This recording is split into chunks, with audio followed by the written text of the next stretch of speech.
Oh, hello. How are Nice to you? see you. Yeah, me too. So hello everyone, I'm Miao, Hello everyone, and I'm Helen, and we're both with Xinhua News Agency. and we're standing outside the Great Hall of the People, which is right behind me. And this is a meeting place not only for China's National People's Congress every year in March, and also for the National Congress of the Communist Party of China once every 5 years. That's right. And the National Congress did conclude yesterday, and it had its first plenum sessions today. Earlier this morning. This morning, just earlier. Yeah. And during this plenum session, they announced the newly elected leadership of the CPC. Yes, so during the Congress, the week-long Congress, a new Central Committee was elected by about 2,300 delegates across the country. And then today at the first plenum of the Central Committee, the Politburo was elected. And then the Standing Committee of the Political Bureau was also elected. And the Standing Committee refers to China's highest decision-making body, composed of 7 politicians. Yeah, 7 politicians. That's 7, including the General Secretary of the party. So these are the men, the politicians that are going to drive China throughout the next 5 years. Yes, and that's why earlier today the media came across the world to cover this event, and you were one of them to join the press conference there, right? That's right. I was there on the front row. Wow, I was so jealous of that. I was watching it from the comfort of our office, because at Xinhua News Agency we're actually very, very lucky to have an office inside during these big political meetings. So while I was upstairs in the meeting, while the General Secretary was introducing the new team to the press, you were downstairs taking notes, watching the telly. Totally, yes. Would you like to share the notes a little bit then? Well, actually, he spoke a lot about the coming few years for China and the new leadership, and he talked about the different goals that they have to achieve. Yes. And one of the goals that we've actually covered a lot in past videos that we've done is China's striving to become a moderately prosperous society by 2020. Yes. And this is there's lots of policies and lots of measures that sort of play into this. One of the most highly documented is that China's going to lift all of its rural poor above the poverty line by 2020. Yeah. And over the past 5 years, so during the 18th National Congress, China has actually lifted over 60 million people above the poverty line. Yes. And there is now left what we like to refer to as the last 40 million. So there's around 40 million people who are still left underneath the poverty line. Yeah. But to achieve this ambitious goal of being a moderately prosperous society, China must lift 1,500 people above the poverty line every hour.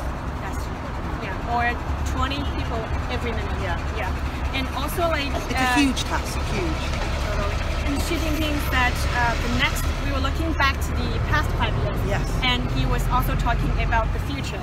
So he actually said the next 5 years will be a crucial stage for China to achieve its first target of what you said about 2020 becoming a moderately prosperous society, and also to start its second mission, or say the second target of becoming a great modern socialist country by the middle of the century. That's right. Yeah. We can talk about the goals and the numbers a bit later. Yeah. But it just sort of gives you an example of China's known as an intergenerational thinker. They it's not just about planning for the one term where the leadership will be in power, but it's about looking forward and looking for the grand scheme of things. So, like Miao said, this next this modern so we have moderately prosperous society by 2020, and then we have a modern socialist. Great modern socialist state by the middle of the century. So that's 2050. So this is really looking forward and ahead and planning ahead, right? That's true. And like that's the long-term goal, right? And he also mapped out the short-term goal, like actually goes by the next few years. So for the year of 2018, he said it's going to be the 40th anniversary of China's reform and opening up. So he wants people's life to be better, more comfortable and more decent. And then he says that China will continue to push for the reform and opening up. And then by 2019, that year will be the 17th anniversary of the PRC. That's right, so China turns 70. Happy birthday, China! And then by 2020, that's what we said earlier about building a moderately prosperous society with all matrix. And he did say that no one should be left behind in this pursuit of common prosperity. Yeah.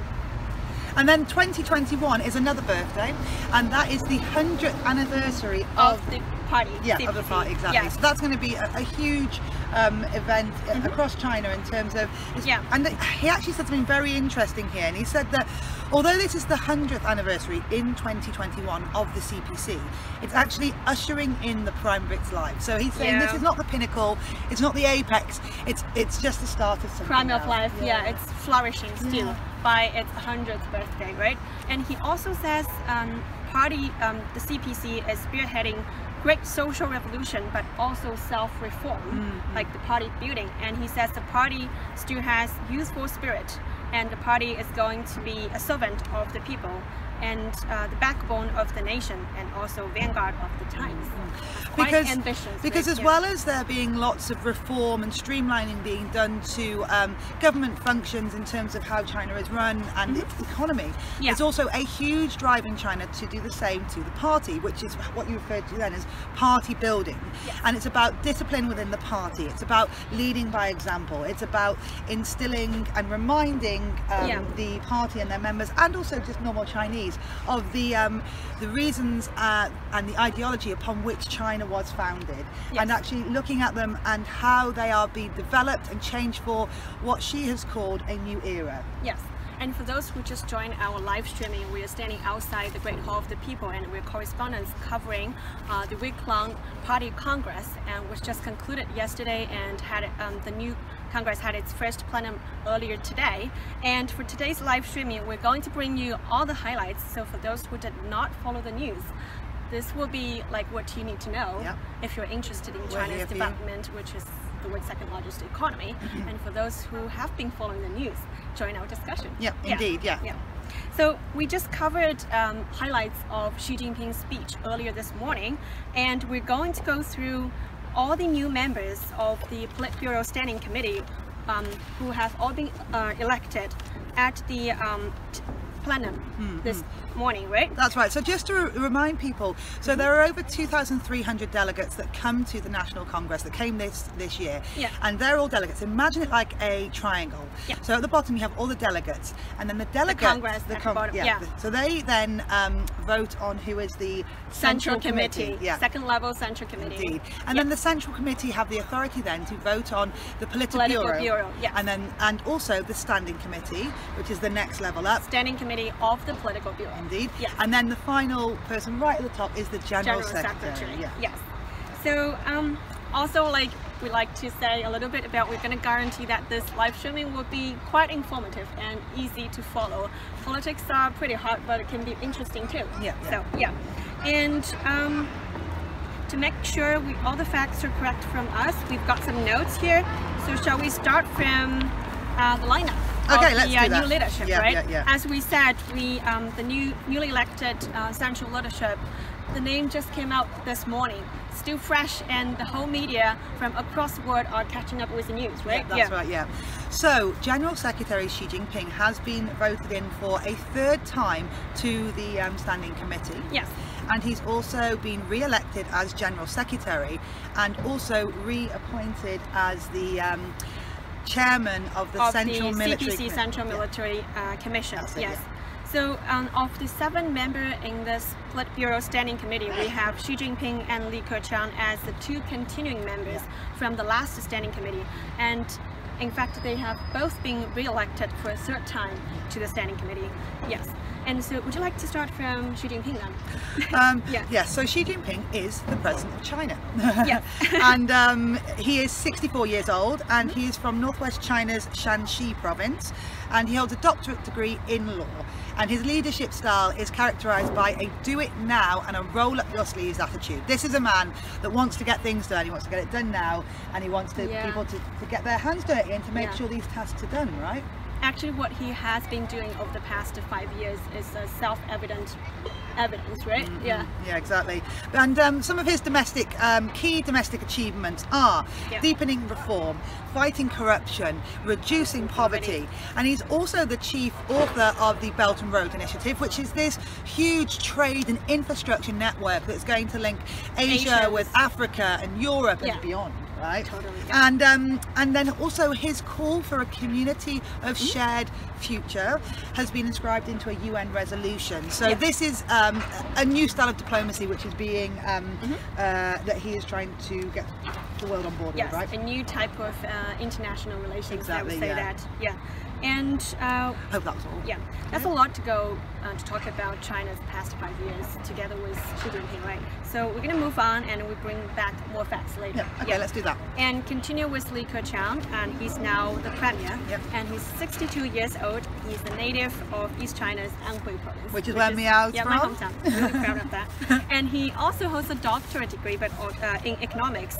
So she has a doctorate degree in law and Li has a doctorate degree in economics. And for the past 5 years as the premier, he has pushed to streamline government functions and delegate powers, and he's also the man behind this massive drive of mass entrepreneurship and innovation. And plus that, he's a top salesman of China's high-speed trains and other high-tech projects. Because during all his overseas trips and visits, he talked a lot about China's high-tech, and he does make like he talks to other leaders from other countries, and then we have lots of cooperation projects going on, right? And speaking of the mass entrepreneurship and innovation drive, that's why for the past 5 years we have seen so many new entrepreneurs and new business coming up in China. And then the next one in the lineup is, and Miao's going to probably correct my pronunciation of this, Li Zhanshu. Li Zhanshu. And he's 67 years old, a native of Hebei, which is up here in North China. And he has a master's degree in business administration, and he spent most of his career actually here in northern China, but did spend the time as party chief, CPC party chief, down in Guizhou, in the beautiful province of Guizhou, one of my favorites. It's lovely. Yeah. And he's currently the director of the CPC Central Committee's General Office. So this is the office that runs the day-to-day and administrative operations of the party. And he's also quite often seen as a member of the president's entourage when he does domestic inspections or he goes away on foreign visits. Yeah. Okay. And we have 3 covered, and the next one is Mr. Guang Yang. He is 62 years old, and he's also a native of East China's Anhui province, and he holds a degree in engineering. He has been party chief of China's Chongqing municipality and Guangdong province. Just so you know that Chongqing is a huge metropolis in West China, and this is a place for hot dog and for beautiful views.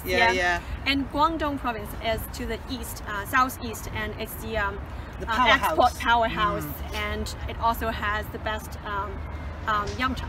Oh, yeah, and dim sum. Dim sum. You can have yamcha, and it's composed of all kinds of dim sum. Yeah.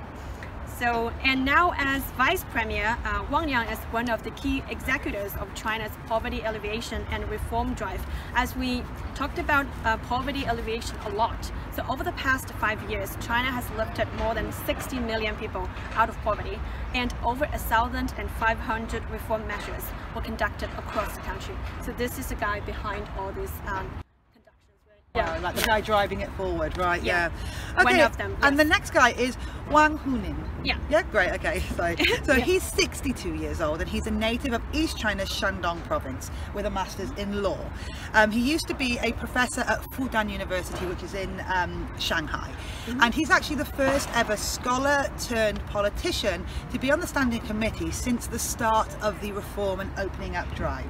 And he now heads the CPC Central Committee Policy Research Office, which, you know, unsurprisingly for an academic, it provides insights and proposes theories to the party. Yeah. And the next one is Zhao Leji, and he's 60 years old. He's a native of northwest China's Shanxi, just like Xi Jinping. And he holds a degree in philosophy. And he was the party chief of his hometown province, Shanxi, but he spent most of his career in northwest China's Qinghai. And he became known for rejecting projects that were high returns but could be at the expense of the environment. And he now leads the CPC Central Committee's organization department, which is the HR office that oversees more than 89 million party members. That's a busy HR office, isn't it? Okay, and then probably the biggest in the world. Yeah, of course, yeah. So the last one is Hangzhou. Hanzhong. Yeah, Hanzhong. Okay, yes. thank you very much. It's one of these things that I could say them perfectly well off camera, and as soon as I got on camera, I'm really doubting good. myself. It's pretty good. Okay, so Han is 63 years old. He's a native of Zhejiang, which is near to Shanghai. Yeah. He holds a master's degree in economics, and he's actually spent his whole career in Shanghai and held the position of party chief of the metropolis for the past 5 years. Yes. And he's done some great initiatives actually to expand green spaces, to clean up rivers, to demolish substandard buildings. Yeah. And in fact, the Shanghai is known for being a testing ground for a lot of China's reform measures over the Yes. past, since the reform and opening up.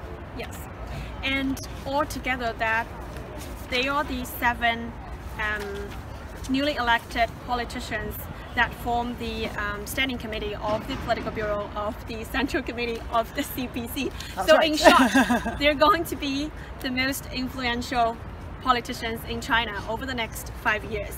And altogether, after we go through their profile, it's obvious that most of them have very high education background. Yeah. And they do have lots of overseas trips, business or previous study experience, and they are veteran politicians, and they were all born after the founding of the PRC.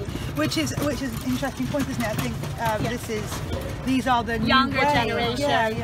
Yeah. So that's for part 1, as we're saying that we are sharing with you guys about all the highlights from this party congress and the top news of China. Yep. For the past week, right? So now we're moving on to the outcomes of this Congress. Actually, we covered it a lot, and as we said, the party reshuffled its leadership and set policy directions at the Congress. Yeah. So for one, electing a new central committee. Tick. Yeah. Tick, then that one. So Yeah. like I said earlier on, for anyone who's just joined us again, there was around about 2,300 yeah. CPC party delegates that came here to the Great Hall of the People in downtown Beijing in North China to attend the CPC's 19th Party Congress. And they elected a 204-member Central Committee. Yeah. And at the first plenum, which was held today, of which the press conference that we have just been to, Yeah. that was Before was the press announced. Yeah, conference that at was the, announced that just yeah. before that, the 204-member Central Committee elected the new 25-member Politburo Yes. and its 7-member Standing Committee, or what we say Apex it's of- the apex of political Chinese power. Yeah, we've spent a lot of time explaining and telling you the stories behind the epics of Chinese political power. Yeah, and the next outcome of this Congress is amending the party's constitution. Tick. Yep. So tell us about that, Meow. For one, and also the most catching one for media, is that the Xi Jinping thought on socialism with Chinese characteristics for a new era was enshrined in the party's constitution. And that means it will go together with Marxism-Leninism, Mao Zedong thought, Deng Xiaoping theory of 3 represents, and the scientific outlook on development. So this is the new of all the theories for the party. Yes. And just so you know, we talked about Belt and Road a bit earlier, Yeah, right? we did mention So- it. It's one of the president's key foreign Projects. policies. Yeah. A huge, massive infrastructure and trade network. Yeah. Sorry. No, it's fine. Belt and Road Initiative actually refers to the Silk Road Economic Belt and the 21st Century Maritime Silk Road. So together it aims to build a trade and infrastructure network connecting Asia with Europe and Africa. And this initiative has won lots of support from over 100 countries and international organizations. And now this initiative was just included in the Communist Party's constitution. Oh, okay. Yeah. Okay, fantastic. And actually, that recently there has been the first ever Belt and Road forum which earlier was- this year. Earlier this year, which was held in Beijing, where people from all countries involved and some who aren't involved and were interested to find out more all came, descended on Beijing for a couple of days to talk, to map out ideas, to see where the potential is going. Yes. And the other thing was that Xi Jinping's military thinking and the party's absolute leadership over the armed forces was also included in the constitution. So we've just covered that electing a central committee has been achieved, tick. Amending the party's constitution has been done. Tick. Those are the most important outcomes of this National Congress of the CPC.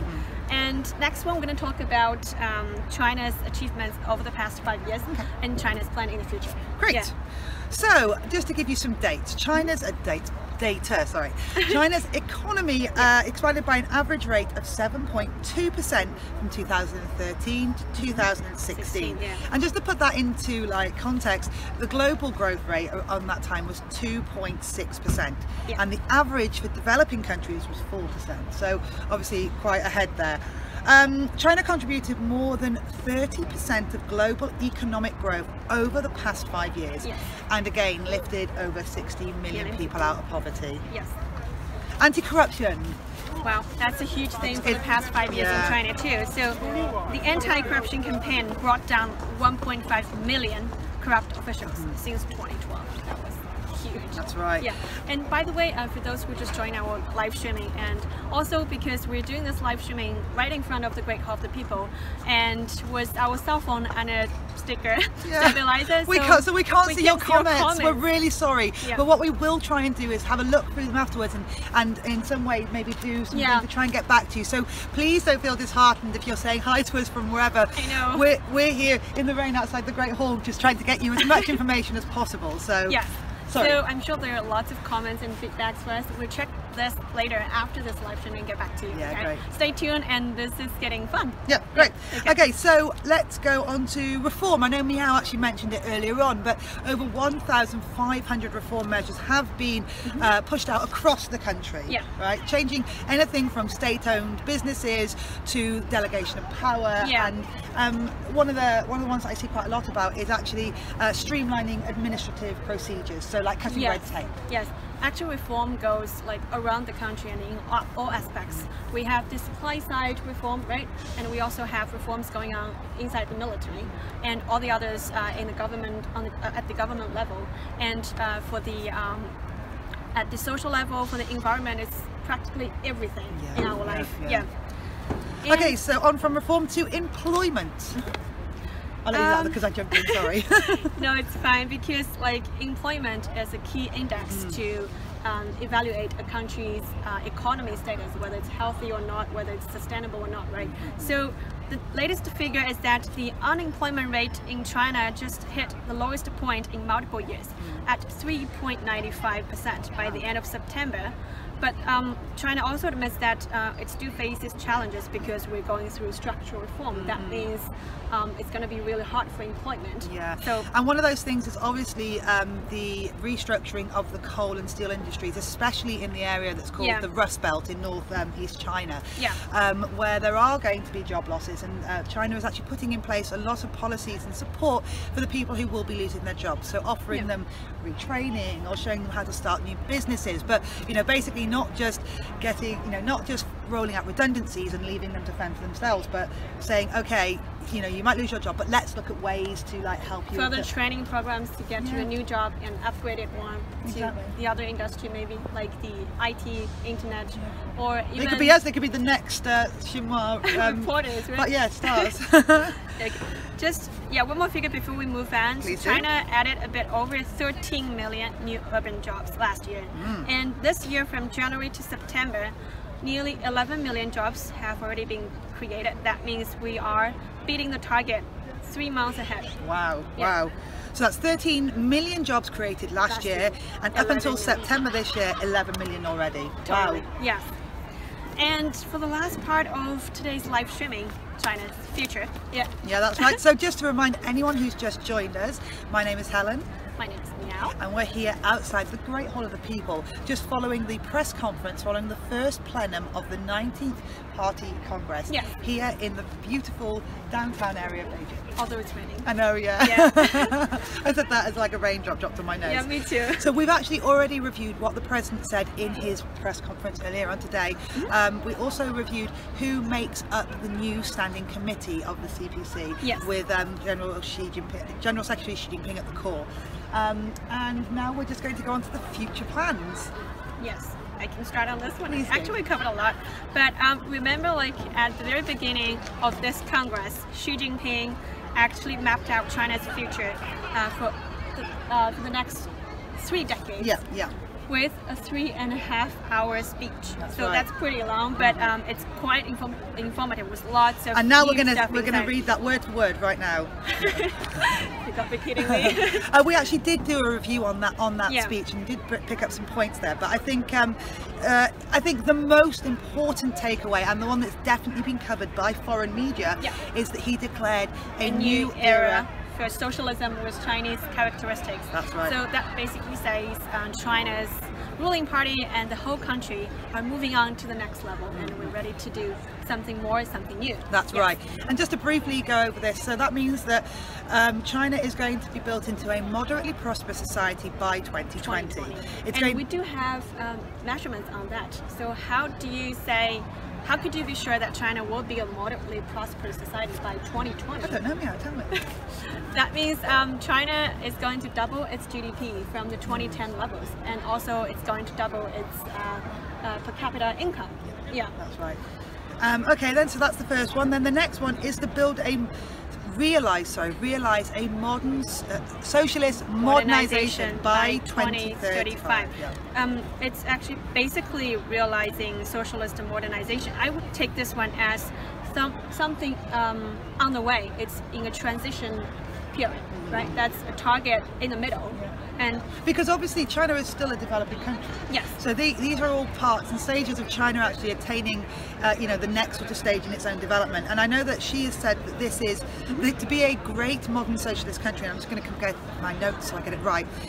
Means that it's one that is prosperous, strong, democratic, culturally advanced, harmonious, and beautiful. Yeah. This is quite updated and all-around explanation, because like in the old times we look at a country, we probably were looking at its economy, but now China is far beyond that level, and we're trying to look at a more comprehensive way that will actually eventually benefit the people with a better environment and a more prosperous society. Yeah, right? exactly. So about the quality of life, and that goes on to everything, doesn't it? So you want to breathe nice airs, you want to swim in clean rivers, and you want to be able to have a rich cultural life. Exactly, yeah, exactly. Oh, sorry, can I do the next one? As we're saying about the 3 targets for China by 2020, by 2035, and by the middle of the century.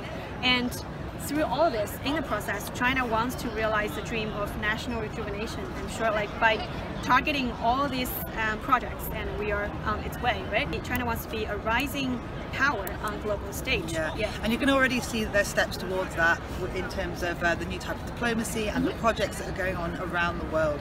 And I did pick up something interesting, which I think is quite interesting from Xi Jinping's speech earlier.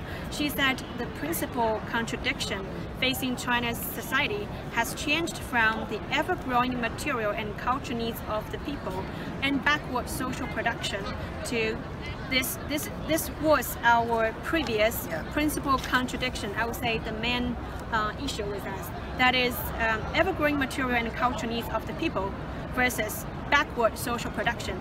And that principal contradiction has been changed into the unbalanced and inadequate development versus the people's ever-growing needs for a better life. Yeah, that's right. And moving on, so environment, warning that any harm that we inflict on nature, Xi said during his first speech to open the National Congress. So warning that any harm that we inflict on nature will return to haunt us. She said, look, conservation across the board, no overexploitation, and low carbon development. And it's one of these things that it seems, it's one of those things that when people say it seems such common sense, but this is where China is going forward in terms of the environment. Yes. And that's pretty much, it's a lot of information. Actually, can I end on something? Totally. Okay, because that is the end of our notes that we managed to pull together, isn't it? Yeah. Well, I say we, I was in the press conference, I was putting it all together. But I just want to end on something. So I was very lucky to be the first Xinhua foreign representative to actually go to a national congress. And go to the press conference today, and the person actually did say to all the foreign media that were invited along, he said, thank you for covering stories about China. And he actually finished with a really good quote that I'd like to finish this live streaming with. Totally. Yeah. So the president said, talking about reporting and talking about what it's really like in China, he said, it's better to see once than to hear 100 times. So to take from that, if you're not a reporter, which most of us are. Can I add something on that too? Because it's from the same speech earlier today, but in addition to what you said, quoting Xi Jinping, he also said we would like to invite journalists worldwide to travel in China and track China's future development, see more of China. And he said we welcome objective reports and constructive suggestions. We don't want lavish praise. Yeah, exactly. And I was going to say, so that's a call out to reporters, but also to people who maybe have never been to China or maybe hadn't even thought about it as a place to come. Yeah. Honestly, it's true. It's better to come and see China once than to just read about it 100 times. Come in and visit us. Yeah, come and see us. That's a great hold of people on a sunnier day. That's it from us. Yeah, and so that will be the end of our live streaming. Again, just I'm Miao, MIAO, not like MBOW, I'm sorry, but MIAO, and we both work for Xinhua News Agency, and this is my lovely colleague Helen. Great, thank you so much. Thank you very much.